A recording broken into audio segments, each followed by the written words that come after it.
Welcome everyone to the fourth Recruitment Automation Conference. We started this in the beginning of COVID, and we've been churning them out pretty much quarterly now.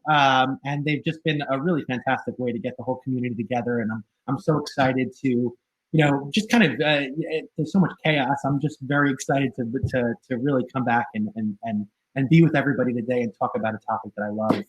I'm Drew Austin. I'm the CEO and co-founder of Wendy and one of the organizers of the Recruitment Automation community and the RAC conference. I'm so excited to be here with you all today.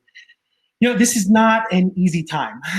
There is so much happening in the world, from the horrible pandemic to the political uncertainty in the US to the continuing unemployment crisis. It could be overwhelming and exhausting, and I know I'm feeling those things. Personal anecdote, not to start things off on a more down note, but when the COVID crisis has really hit home for me over the last few months. My wife had COVID. Thank God she didn't really have any bad symptoms. And then last week I lost my grandmother to COVID. So it's been rough. And I lost my grandmother to COVID on the same day that the political unrest was happening at the Senate, and it was just, I felt the heaviness very, very intensely. So I just know that it's real for a lot of people, and it's great. And I think that, one of the things that brings me so much optimism and joy is coming here together. Being at the RAC, being with the recruitment automation community, spending time, getting to know people, talking about the variety of topics that we're all so passionate about. And it really makes me feel, that there's light at the end of the tunnel. We're all going to get through this, and we're in this together. So we have an incredible couple days here. When we were preparing for this RAC, we went out and asked you, the members of our talent communities, what you wanted to understand better. What did you want to hear about? And as such, we have some amazing panels, tackling questions like, we only made 6 month plans for remote work. What do we do now? How do I help my team stay connected through the stress of the pandemic? Where is the relationship between TA and talent management headed? How do we keep pushing diversity, equity, and inclusion initiatives forward? And how on earth do we continue to bring automation into our talent process? We have conversations today touching on all of those things. Plus the famous Katrina Kibben helping you with job posts and job titles. And we also have llamas. That's right. Make sure you come back tomorrow for our happy hour. We're going to visit a llama farm. As you guys know, we always try to mix in, we have some serious, heavy conversations and heavy topics, but we always make sure that we're going to have fun and enjoy the day along the way and spend time getting to know each other and, and always come up with some creative experiences to kind of bring us into the communities of our community. And to start us off, we have something really special, and someone who I've had a personal relationship for years. A keynote fireside chat with the incredible Martin Babinec. Martin is the founding CEO and current board member of TriNet, as well as managing director for Upventures Capital. He is an HR lifer, someone who understands the power that human resources and business can have on the world around us. I'm so excited to welcome him to the RAC today.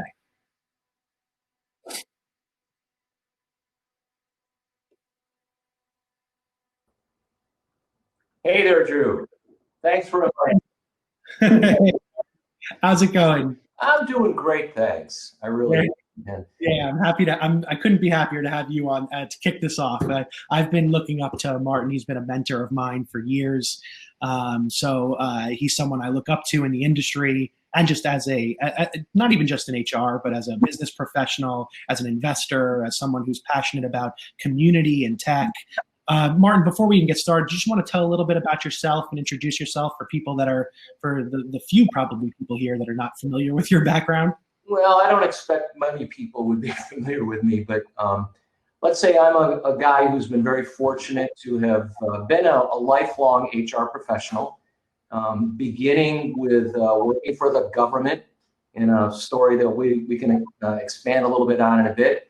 And then transitioning to starting a Silicon Valley-based company by the name of TriNet, which today is a New York Stock Exchange company that is valued about $5 billion. And, it's been a journey to have been really part of that since 1988. So, we'll also go into that. But along the way, besides concentrating on building a company with some HR principles that include a lot of emphasis on recruitment and assessment in building and growing the team, I've also had different endeavors that I get involved with to build community. And we'll maybe touch on that a little bit as well. So helping other people start and grow companies is something that is very near and dear to my heart. And I spend a little bit of time on the nonprofit side, helping to advance that both in the US and other places. That's great. And I'll just to briefly a little about myself, and I find myself following a little bit of Martin's path, and just all I could do is hope to be as successful as he is. But I also, I've started Wade & Wendy. My early part of my career, I was in recruiting as an actual operating recruiter. Since then, I've really been building technology-driven companies, whether it was in kind of frontier wearable technologies, or now in bringing AI and kind of frontier machine learning techniques to the recruiting space. On the side, I also I'm very involved in the startup ecosystem. I have a venture capital fund called Upventures, and I also recently bought a place upstate in Hudson Valley. So I'm getting closer and closer to really meeting the Martin check marks of life. So so I'm very excited to have this discussion today. As obviously as you can see, we have a lot in common. So I figured maybe we could start, Martin. Can you tell us a little? You have an unusual background, especially as an entrepreneur. Your roots are deeply rooted in HR. Can you tell us about how that experience led to starting TriNet? What were your goals when you got started, and what was the vision for that business when you got started, and did it evolve? Well, I started as an HR major in college, so I really have a long affinity for the profession, and it's been something passed on to me by my dad, who initially was a union shop steward. So I learned a lot about the workplace from my dad. And after college, I worked for Navy Exchanges, which operates the post exchanges or retail stores for the Navy. And it was a wonderful experience because in retail, you're onboarding a lot of talent. There's turnover, and there are lots of issues around things that you want to have the best talent. You have some limitations on what your payroll can afford. And so I had to wrestle with that for really 11 years. And I learned a lot about recruitment and assessment working in that environment. And most of my experience was outside the US. And so when I returned from the working first in Japan and then Southern Italy. By the way, there's no more two opposite places on the planet than Japan and Southern Italy. It was a wonderful experience. But by then I had worked for the government for 11 years. And, I wanted to get more in the corporate role, and nobody would hire me. And so I started looking around for other ways to put my skills to work, and spent time thinking about entrepreneurial opportunities in HR. Now we're talking late 80s. And at that stage in the HR profession, people that had my kind of background as a generalist, and even though I had lots of good experience that wasn't valued, the only HR businesses that people were starting back then were organizations. And I didn't really know that much about business models back then, but somehow figured out it's really hard to build a real business on the billable hour model. And that led me to evaluate different options. And I was just lucky to have stumbled across, as a result of my being affiliated with what was then called ASPA, today the Society for Human Resources Management, for which I've also had a long affiliation with. And stumbled across what was the beginning of today we call the professional employer organization industry. And so I wasn't the first to really be involved with today what we call PEOs, but I was among the earliest companies. And certainly there were very few of my peers who we interacted with back then that are still in business today. And I was very fortunate. But my exposure to companies that were essentially doing outsourcing in the HR arena and selling specifically to small and mid-sized businesses, or we call SMBs today, in the late 80s, that was unheard of. All right, so I was very fortunate to get exposed And my belief in the long-term prospects for that is really what caused me to pull the trigger and start the business. But when I began, the important thing was I was only seeking to start a small business. And I wanted to be independent of working for the big organization. I just wanted a successful small business. It was only after being in the business for a couple of years that I then learned enough about the business model to say, this is never going to last as a small business, because the entire business model is built on economies of scale. And so when you have a scale-based business, you either have to go big or go home, all right? And since my goal really was to build a business to last, as opposed to just build a business to sell, then all the decisions I made after that were on this path towards how do you build a company to last. You actually just mentioned that a lot of the companies from those early days, aren't around or aren't in the industry anymore. Did you guys grow through M&A at all over those years? Was that part of the process in those early days? There's no question that our growth through M&A was part of the story, but not in the early days. Because you can't go out and start acquiring companies until you first have a business that has proven its ability to scale. Totally. I would say the first challenge that we had to overcome when you are a scale-based business, and it's a chicken and egg scenario where you need scale in order to have your value proposition, but when you open the doors, you have no scale. Sure. So that's a common conundrum that faces many tech companies that are including clients of companies that are here on this call, where they're trying to scale a business and yet they don't have the scale yet. I mean, that is a really common problem. And so our solution to address that problem was to do something that was very counterintuitive. And what I mean by that is, typically when you're a scale-based business, you don't want to do anything to turn away customers. And you take customers of any flavor as long as they can add to your scale. And after a year and a half of failing in the business on that particular strategy, we shifted and then focused narrowly on the target market where we felt mapped the strongest to our value position. And that meant who would risk-taking enough to work with us as an unproven startup because our value proposition met their needs that were more urgent than the general small business.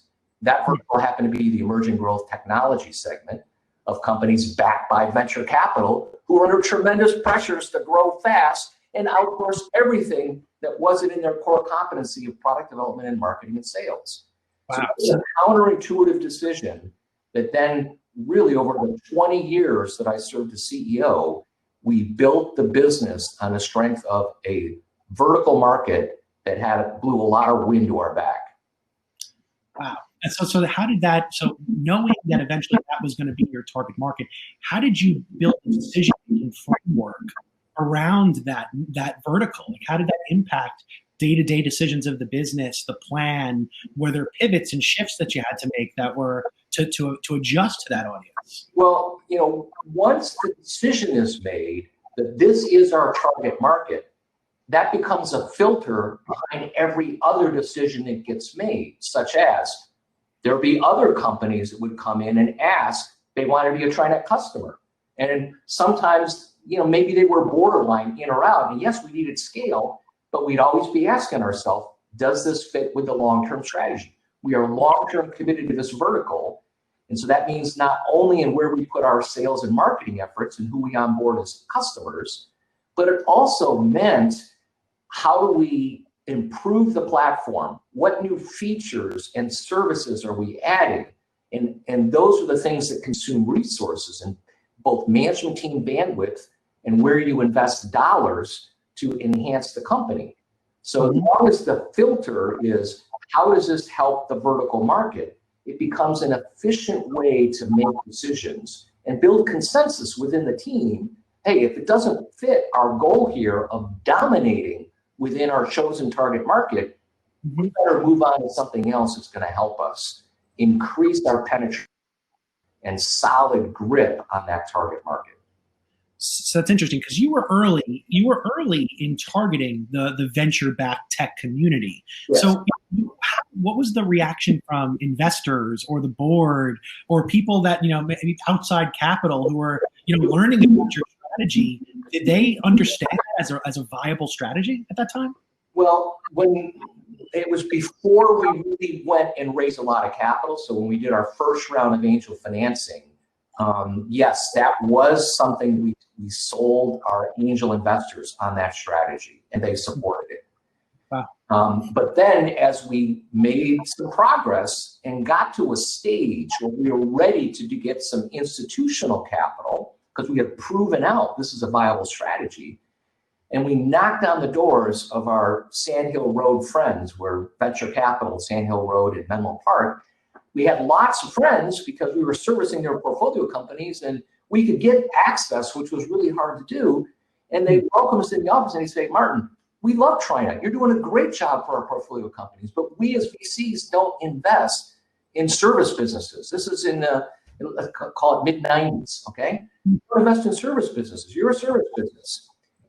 And so it was a really difficult thing. Here we had a business that was growing, and the VCs at that point would not invest in us. And we ended up selling a controlling stake in the company to an international, a UK-based staffing company. And it was the best decision ever. Because really? with that relationship, we found a partner who shared our conviction for two things that were very important and core to the company. The first was the conviction for the long-term viability of our strategy with PEOs. And the second was a conviction for the vertical market approach that we had. So here we had a corporate investor who was a sophisticated corporate investor embrace these values that we held dear. And then they invested significantly in us to grow really for the next 10 years. And an important outcome from that relationship was, as a company, we learned public market discipline. And what I mean by that is, entrepreneurs all over the place, when you are working in only your own business, without investors, and you don't have the pressure of investors telling you you have to grow, it's a very different scenario than those companies that are being pressured to grow by investors, because that's the reason they invest. They're only going to get their money back if you are successful in growing, all right? Mm-hmm. And it becomes a lens by which you have to make a lot of decisions. How is this helping us fuel our growth? So here we have an investor that's long-term committed, but is a public company, and you only get to be successful in a public market when you learn how to be predictable. So we had 10 years of working with that investor, and it taught us so much about public market discipline, becoming predictable, staying true to our long-term goals, including the commitment to our vertical.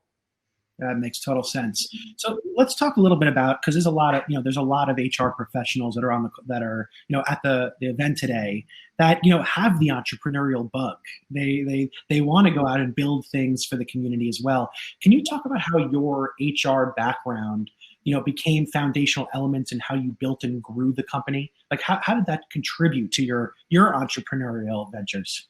Well, because of all the HR disciplines that I developed in the 11 years that I worked in Navy exchanges, recruitment and assessment became the one that I was technically most competent in.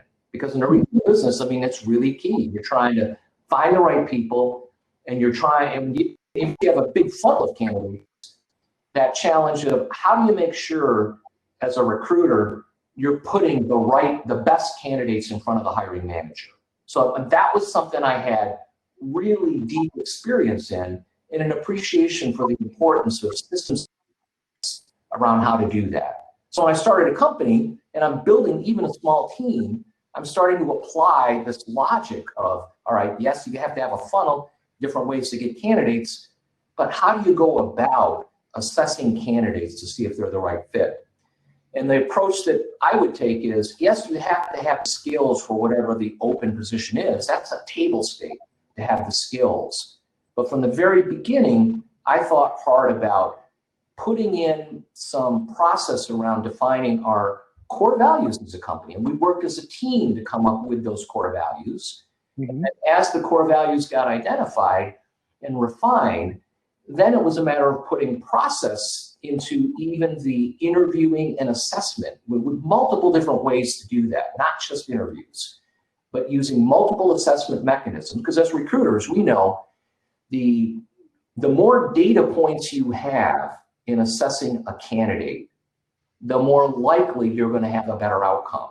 If you're only relying on one assessment vehicle, your chances of picking the right person are pretty random. If you increase your data points for an assessment across maybe 5 assessment points instead of 1, you're going to make a better assessment decision. And then being able to increase that across the team, because as we grew, I couldn't be the only one doing the hiring. When you start a business, then the CEO can be involved in every hire. But as you start to grow, there comes a point where the CEO can't be involved in every hire. It's not feasible, all right? So it's having consistency in that, and looking at our core values and building process into what are our assessment mechanisms being used for those core values so we can assess candidates became a really foundational thing for my HR background that made a difference. And the second thing that I'll say was important for us and carried through as a journey, even to this day, is about transparency, in that when I worked for the Navy Exchanges, and I was on a management team, and I understood a little bit about how did the numbers work, what were our financial statements, what are the numbers we're trying to drive, but very few of the team members throughout the organization understood those things, all right? And so I made kind of a commitment early on, even as a small company, that there would be open book management and transparency on how we went about being, not just saying here are our financial goals and the progress we're trying to make, but the real challenge as a leader in any size unit is how do you get a line of sight for an individual team member to see what they do and how it rolls up to the key operating metrics and then the financials of the company. And that's a journey. So we started that journey early, and we did a lot of things over the years to keep evolving that. And we got better and better at it using best practices from others. So I'd go out of my way to learn best practices on how you do that. And that was a core piece that I took out of my HR background.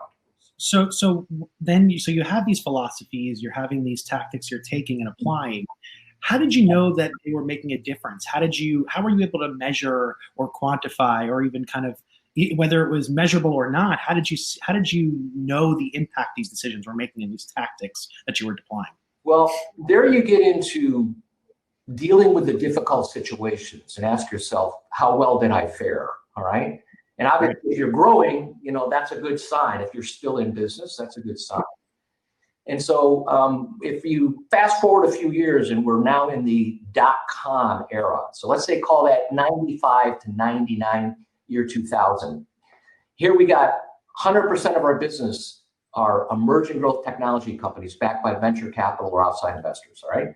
We're growing like crazy because we're riding a wave of growth. It's a perfect space to be in that 95 to 99 time period. And yet, if you're in sales at TriNet, you loved it because you could close big deals with phone calls, all right? It was unbelievable if you were in sales. If you were in operations, it was hell because we were growing so fast that people were getting burned out and trying to keep up. We had to make all these changes. What used to work when we were servicing 300 employees didn't work when we were serving 1,000, didn't work when we were serving 2,000 employees. You had to keep changing and changing the wheels on the bus while you're flying down the highway is not an easy thing to do. And we're dealing with that. And we, while we did lose some people in that course, it really caused us to concentrate on keeping everybody informed using those principles of that, how we did our core values, including the commitment for the long-term and personal growth and the need to keep changing things. And we got through some very difficult operational challenges. But probably the more significant thing happened is that in the year 2000, we tried to go public when we filed an S1 on March 2nd, 2000, at the height of the dot-com era, when having 99% of our revenue coming from dot-com customers was a great story.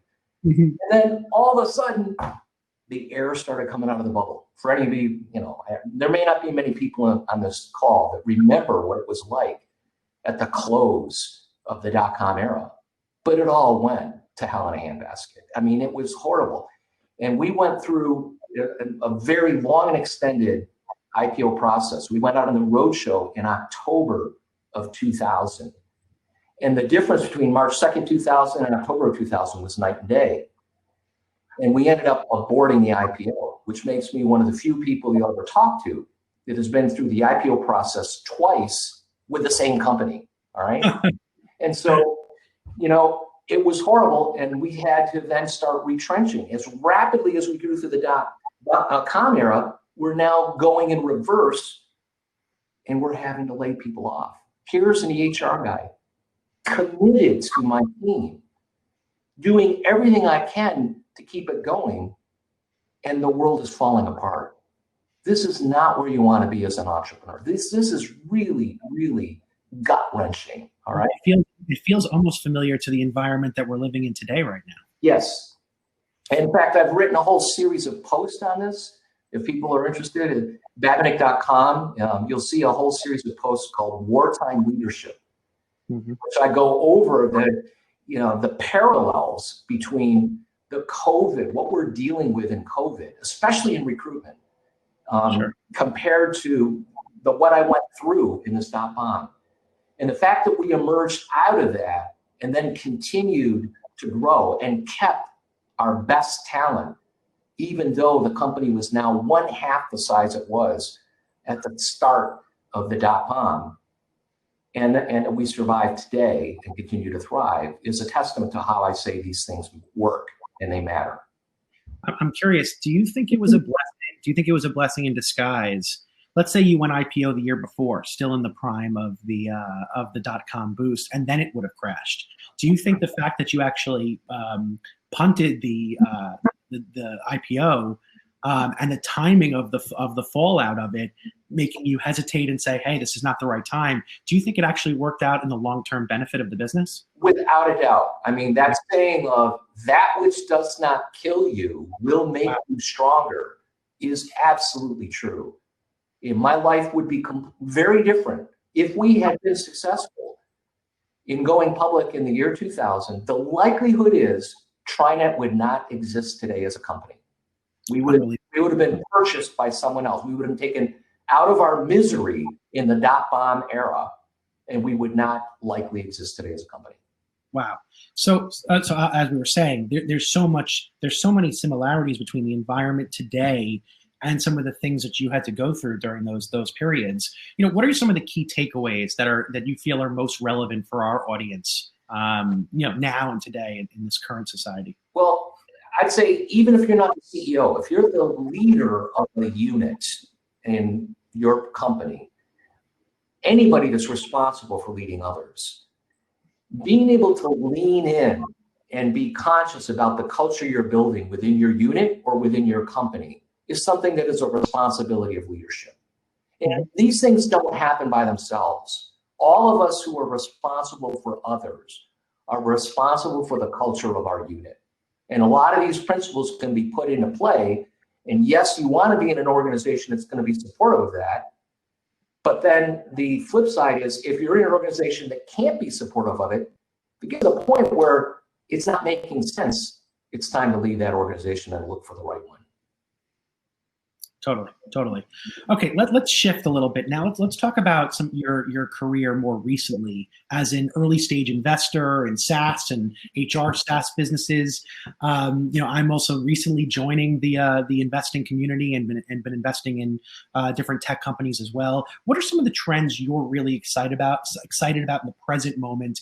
Where do you think things are headed, and what are you actually investing in today? I have a lot of fun as an early stage investor. There's no question about it. And especially being able to leverage a little bit of what I know from the HR arena and things involving HR SaaS, software as a service, and recruitment and assessment, where I feel I still have some domain knowledge.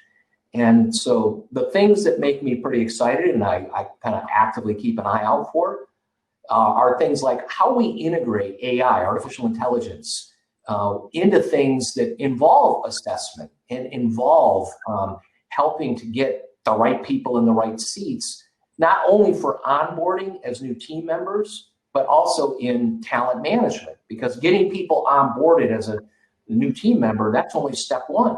You know, you've got other things once you have people on board to continue to advance the culture and advance the company in ways that will help not only the company be successful, but to be fulfilling for the individual team members that you bring aboard. So I look at things like, in terms of investments we've made, Outmatch is a company that has done a tremendous job beginning with looking at how to use SaaS in automated reference checking. That's what I initially invested in. And that's evolved to now have a whole suite of assessment products that are integrated, because the integration theme, where customers want one throat to choke, covering multiple pieces, it's part of the TriNet success, okay? That's a big vision for, a big part of what we do at Wade & Wendy as well. Exactly. So, you know, that's something that I really like. Another example would be a company we have called Drafted that we've made an investment in, which has a real strong focus on how do you generate more referrals? Because we know in the recruitment space, when you get high quality referrals, you shorten the hiring cycle, all right? And you increase the odds of success. So Drafted has a pretty disciplined approach in how they go about doing that. And obviously now during the period of COVID, it's challenging because, all right, hiring is really cut down, but the company's nimble and doing some interesting things to help extend their reach and also work the way people work today. For example, they have come out with a Slack channel that is pretty cutting edge for how recruitment can be now activated within the next generation, who are now using Slack as a much more convenient mechanism than traditional communication channels. Totally. All right. Another one that I really like, I think about the demand for unique experiences as rewards in helping to support a company's culture. So we've invested in a company called Blueboard. It does a tremendous job and growing like crazy. All right. And now corporate America is seeing, instead of giving somebody a gift card as a thank you and an attaboy, you know, job well done, the population wants unique experiences. Why not do that through the company's HR? It's a really cool stuff. So I always look at as well, maybe the democratization of recruitment is another trend that I see is going to happen. Think of how we're now spreading out. Geography matters less. Totally. You could be doing recruitment from any place. Mm-hmm. Now taking advantage of Zoom and different ways, video interviewing, etc. And there are things that you can blend together, as we talked about, that one throat to choke, that in my opinion creates tremendous opportunities. A company that I'm not an investor in, but I'm familiar with and have used, called recruitershare.net, is an example of, hey, take a SaaS-oriented assessment capability, blend it with recruiters who want to work on an independent basis, but take advantage of a centralized platform so that they can increase their reach. That looks like a pretty interesting way for people to branch out, leverage a platform, and take advantage of some centralized capability. So I think there's a lot of interesting stuff that will continue to unfold. If anything, during this COVID environment is an opportunity to experiment and get familiar with some things that are out there, because the market we know is going to rebound. And when it rebounds in the recruitment space, it's going to come back with a vengeance. Why not experiment right now? All right. Why not get out there and start investing in the time and energy to be doing something different so that when it does rebound, you can actually grow faster than what you were doing last year. Yep, absolutely. And it's aligned with some of the trends that I look at as well. You know, the digital transformation, the future of work. When we're thinking about how are people going to operate in a hybrid world, you know, even Hopin was a seed investment. I'm a small investor in, but you know, they really took off during COVID because they built a platform that enables us to replicate experiences that we used to appreciate and enjoy in a physical world, but be able to do it in a distributed world. You know, other areas I think that are really exciting for people to pay attention to, you know, the blockchain, where we're in a very exciting time where we're living in a digital and global economy, and being able to think about how how we can rethink and rebuild infrastructure and new systems, like it's happening in the financial systems in the financial world with decentralized finance. We're going to see that in HR and talent acquisition as well, when it's rebuilt and thought of from the ground up, where transparency through the blockchain ledger, through currencies that can be globalized in nature, through communication that's globalized in nature, through scalability requirements that are global in nature. You know, all of those things need to be almost thought through as we rebuild from the ground up environments for a digital world. So, you know, there's a lot of really exciting things happening there. So, you know, one final thing, I know we only have a few minutes left. One final thing I wanted to touch on was also the ability that you have to impact the community. You've been an important advocate for your home in upstate New York. You've done a lot of work to help folks understand what it takes to turn their community into a place of opportunity. You wrote about this in your book, More Good Jobs. Can you talk to me about what you've seen and what options folks have to bring about change to transform their communities? That's also been a lot of fun. You know, I started 10 years ago with a nonprofit called Upstate Venture Connect that continues to roll along today, in building a network from zero to a group now more than 16,000 people spread across 3/4 of New York State, and helping people start and grow entrepreneurial community. And the key is you start with an idea and say, all right, who can I get to join me? You know, when having a long-term commitment and not being limited by saying, what are we going to do? What are we going to achieve just in a year or two? But being able to make that long-term commitment and say, let's keep building our team and do it with entrepreneurs who have a passion for their community. Having entrepreneurs help lead that charge has been something that's been fulfilling, and something that we're starting to see in upstate New York now produce results that include not just the creation of companies, but the lifting up of communities as a result, in providing work opportunities and having people now working in the newer industries instead of these communities that have been slowly losing their population as their next generation migrates away to the communities that have the opportunities in new industries. So the book, More Good Jobs, is maybe encapsulates that. I hope anybody that's interested would have a chance to check out moregoodjobs.org for a sneak peek and an introduction of that. Definitely worth checking out. So we only have a couple minutes, but I see a question or two coming in. I'll see if I can take a couple before we end. One question I have is, this is from Elizabeth. Do you think there will be an increase in organizational development roles now that many companies are shifting to a remote first model? I'm sure that companies are looking at how do we do that. Does that mean there's going to be an explosion of more OD roles that's going to warrant a dedicated recruitment effort to it? I probably wouldn't want to stake that as a large enough vertical to build a business around. But yes, if you've got people that have those skills, yes, there will be some more demand for those people. Got it. Okay, do we have any other questions? I'm just taking a quick look here.